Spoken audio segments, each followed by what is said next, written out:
모든 NBA 선수들의 꿈인 우승을 연속으로 혹은 그 이상으로 성공한 선수들은 시대의 지배자로 회자되곤 합니다. 그러나 얼마 전에 끝이 난 2010년대에는 딱 한 번 우승에 성공했음에도 연속 우승에 성공한 두 팀보다 더 가치 있는 우승으로 평가받는 팀이 있는데요. 오늘 소개해드릴 팀은 창단 첫 우승을 가장 드라마틱하게 했던 10-11 시즌 댈러스 매버릭스입니다. 독일 출신 덕 노비츠키를 1옵션으로 내세우면서 2001년부터 10년 동안 빠지지 않고 플레이오프에 진출했지만 우승에는 번번이 실패했던 팀이 어떻게 모두의 예상을 뒤엎고 언더독의 반란을 일으킬 수 있었는지 댈러스의 10-11 시즌을 리와인드 해봅시다. 1980년대에 창단된 댈러스 매버릭스는 88년에 서부 컨퍼런스 결승에 진출하며 나름 좋은 성적을 냈지만 90년대에는 재정 문제와 신생팀 특성상 빈약한 로스터가 채워지지 않으면서 단 한 번도 플레이오프에 진출하지 못하는 최악의 암흑기를 보내게 됩니다. 그러다 2000년대에 들어선 후부터는 서서히 서부의 강자로 올라섰는데 98년에 장차 팀의 프랜차이즈 스타가 될 덕 노비츠키의 영입을 시작으로 스티브 내쉬, 숀 브래들리 등 공수양면으로 부족함이 없도록 뛰어난 선수들을 데려왔습니다. 그렇게 할 수 있었던 것은 백만장자 마크 큐반이 팀을 인수한 덕이었고 선수단에 대한 아낌없는 투자와 적극적인 마케팅을 통해서 댈러스는 서서히 팀의 인지도를 올려갔는데요. 무엇보다 중요한 팀 성적이 10년 만에 40승을 달성한 것을 시작으로 꾸준히 좋아졌습니다. 댈러스에 오기 전 내쉬는 리그 3년차 피닉스의 백업 포인트 가드였고 덕 노비츠키는 독일에서 건너온 20살 루키였기 때문에 영입 당시 댈러스를 이끌었던 1옵션은 마이클 핀리였으나 새 시즌 만에 노비츠키는 평균 20득점을 내주는 에이스로 성장했고 내쉬 또한 올스타 포인트 가드 대열에 합류하면서 댈러스는 내쉬, 핀리, 노비츠키 3인방을 통해 화끈한 공격 농구를 펼쳤습니다. 그 결과 매해 플레이오프에 빠지지 않는 단골 손님으로 자리매김했는데요. 늘 1, 2라운드에서 탈락해 우승 대권으로 보기에는 부족했지만 04-05 시즌을 앞두고 내쉬가 팀을 떠난 후에도 댈러스는 꾸준히 50승 이상을 거둬내며 창단 첫 우승에 도전했습니다. 어느덧 노비츠키는 NBA 퍼스트 팀에 입성할 정도로 성장했고 다재다능한 스킬풀을 가진 제이슨 테리와 함께 공격을 이끌면서 05-06 시즌에 구단 역사상 최초로 60승을 찍고 플레이오프에 올랐습니다. 플레이오프에서도 매버릭스는 매서운 모습을 보여줬는데 1라운드 상대였던 멤피스를 4-0으로 잡아낸 걸 시작으로 그동안 플레이오프에서 이긴 적이 없던 난적 샌안토니오를 7차전까지 가는 접전 끝에 극복했고 컨퍼런스 파이널에서는 정규 시즌 MVP를 필두로 한 화력 농구를 상대했으나 5차전 노비츠키가 50득점 12리바운드를 기록하는 등 이게 슈터인지 빅맨인지 도무지 구분이 안 가는 슛감을 선보이며 혼자서 피닉스의 화력을 꺼트렸습니다. 까다로운 서부의 적수들을 모조리 제압하고 구단 역사상 첫 NBA 파이널에 진출하게 되었고 리그 3년차의 올스타 가드 드웨인 웨이드와 베테랑 샤킬 오닐이 이끄는 마이애미 히트를 만나게 됩니다. 큰 경기에서 정규 시즌보다 폭발력이 상승하는 제이슨 테리가 1차전부터 양팀 최다 득점인 32득점을 뽑아내면서 1차전을 먼저 잡았고 2차전에서는 노비츠키가 26득점 16리바운드로 펄펄 날면서 댈러스는 2승을 선점했습니다. 그러나 남은 4경기에서 웨이드가 평균 50%의 불타는 슛감을 보여줬고 그런 웨이드를 막기 위해 조금 붓기만 하면 심판이 파울을 불어대 경기당 18개의 자유투를 내주며 내리 4경기를 내줬습니다. 분명 웨이드의 활약이 눈부셨던 것은 사실이지만 심판과 사무국의 편파 판정 중에서도 역대급으로 꼽히는 깨끗하다곤 보기 힘든 파이널 시리즈였습니다. 우승을 코앞에 두고 리버스 스윕을 당한 댈러스는 충격을 딛고 일어서 06-07 시즌을 최고의 정규 시즌으로 만들었는데요. 노비츠키가 빅맨 중에 유일하게 180 클럽에 입성하는 그야말로 슈팅의 정점을 찍으면서 유럽 선수 최초로 정규 시즌 MVP가 되었고 댈러스는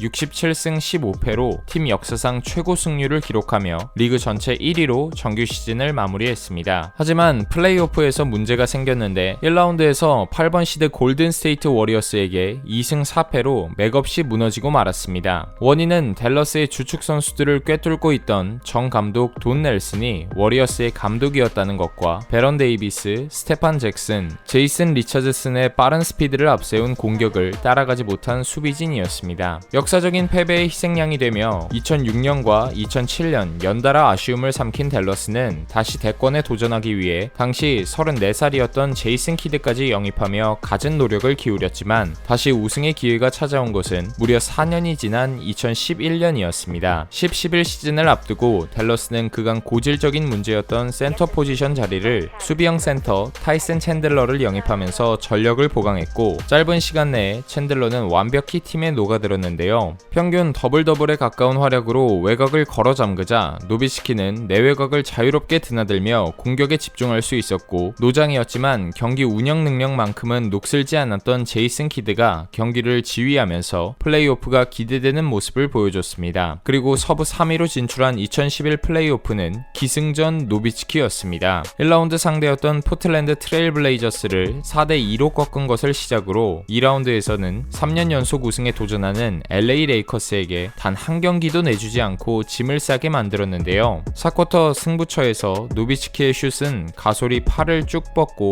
바짝부터도 닿지 않았고 우아한 학다리 페이더웨이가 족족 림을 가르면서 1차전 16점 차까지 벌어졌던 격차를 뒤집고 극적인 역전승을 거두게 됩니다. 이후 2차전부터 4차전까지 레이커스의 수비가 완전히 붕괴되면서 댈러스의 양궁 부대까지 불붙어 손쉽게 레이커스를 제압하고 컨퍼런스 파이널에 올랐습니다. 파이널에 가기 위한 최종 관문이었던 오클라호마 시티 썬더와의 서부 컴파에서도 케빈 듀란트, 서지 이바카, 닉 칼리슨 등 장신들을 상대해야 했지만 집중력과 슛감이 절정에 달했던 노비츠키는 1차전 야투율 80%, 자유투 100%, 48득점이라는 무시무시한 활약을 시작으로 시리즈 평균 32.2득점을 뽑아내며 OKC의 수비 라인업을 무력화시켰습니다. 당시 식스맨이었던 제임스 하든이 맹활약한 2차전을 제외하고 댈러스가 모든 경기를 잡아냈는데 특히 4차전에서 노비츠키의 클러치 능력이 더욱 빛을 발했습니다. 4쿼터 중반까지 15점 차로 뒤지고 있었지만 혼자서 12득점을 뽑아내며 기어이 연장까지 끌고 간 끝에 역전승을 만들어냈습니다. 디펜딩 챔피언과 득점왕이 이끄는 쟁쟁한 팀을 꺾고 올라온 댈러스의 두 번째 NBA 파이널, 공교롭게도 상대는 준우승을 안겨줬던 마이애미 히트였고 주축 멤버로는 슈퍼스타로 성장한 웨이드에 더해 르브론 제임스와 크리스 보시까지 있는 슈퍼팀이었기에 댈러스의 우승이 쉬워 보이진 않았습니다. 아니나 다를까 1차전에서 마이애미의 빅3는 65점을 합작하며 3쿼터부터 앞서갔고 댈러스는 노비츠키가 27득점을 뽑아내며 분전했지만 팀원들이 30%대의 저조한 야투율을 보여주며 패배했습니다. 게다가 노비츠키는 중지 힘줄이 끊어지는 부상을 당해 시리즈 흐름은 댈러스에게 너무나 불리하게 흘러갔는데요. 이틀 뒤에 열린 2차전 예상대로 노비츠키가 출전하긴 했으나 1, 2쿼터에 10개의 슛 시도 중 7개가 림을 외면하면서 고전했고 4쿼터 초반 웨이드와 찰머스가 득점을 몰아치면서 점수차를 15점으로 벌렸습니다. 그러나 아직 경기 종료까진 7분이 남아있었고 작전 타임 이후 댈러스 선수들은 놀라운 집중력을 발휘했는데 당시 식스맨이었던 제이슨 테리의 8득점을 시작으로 추격에 박차를 가했습니다. 끝내 노비츠키의 3점으로 역전하는 데 성공했고 마이애미가 찰머스의 3점으로 다시 동점을 맞추는 데 성공했지만 강심장 노비츠키가 돌파 후 클러치샷까지 적중시키면서 소중한 원정 1승을 거두게 됩니다. 하지만 기쁨도 잠시 홈으로 돌아온 3차전 댈러스는 노비츠키가 31득점 11리바운드로 최고의 활약을 펼쳤지만 결정적인 순간 던진 마지막 슛이 림을 빗나가면서 2점차 패배를 당했고 4차전을 앞두고 독감까지 걸려 고열 증세에 시달려야 했는데요. 벤치에 있을 때 잡힌 모습만으로도 최악의 컨디션임이 드러났고 야투율은 31%에 그쳤습니다. 그럼에도 자유투는 10개 중 9개를 적중시키며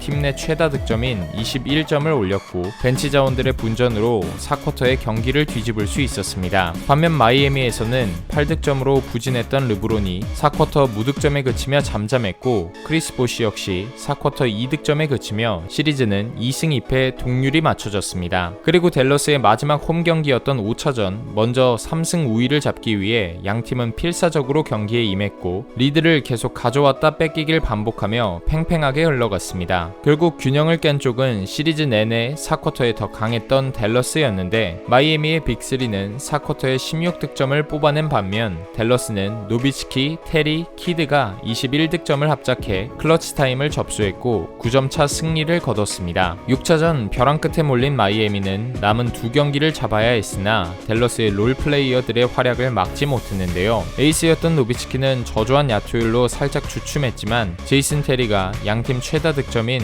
27점을 넣으며 벤치 에이스를 자처했고, 바레아와 스티븐슨의 외곽포에 힘입어 1쿼터부터 10점 차 이상의 리드를 잡게 되었습니다. 추격해야 하는 입장이었던 마이애미는 댈러스보다 15개가 많은 33개의 자유투를 얻어냈지만 성공률은 60%를 겨우 넘기는 수준이었고, 4쿼터에 웨이드의 실책이 연이어 발생하며 추격 동력을 상실했습니다. 마침내 마이애미와의 파이널에서 댈러스는 4승 2패로 승리하며 창단 첫 우승을 달성했는데요. 에이스였던 노비츠키에겐 2006년 준우승의 아픔이 서린 상대인 동시에 독감을 흉내내며 오만했던 스타를 제대로 꺾어 더욱 의미 있던 우승이었고, 노장이지만 주전 포인트 가드로 활약했던 제이슨 키드 역시 선수 생활 막바지에 친정팀으로 돌아와서 거둔 우승이었기에 더욱 뜻깊었습니다. 마지막 불꽃을 태운 노비츠키와 키드를 비롯한 댈러스의 우승 멤버들은 이제 팀을 떠났지만 그 자리를 또 다른 유럽 출신 스타가 채웠는데요. 포기하지 않고 끝까지 도전해 영화같이 우승에 성공한 2011년 댈러스의 영광을 다시 재현해낼 수 있을지 2020년대의 댈러스의 행보도 기대가 됩니다.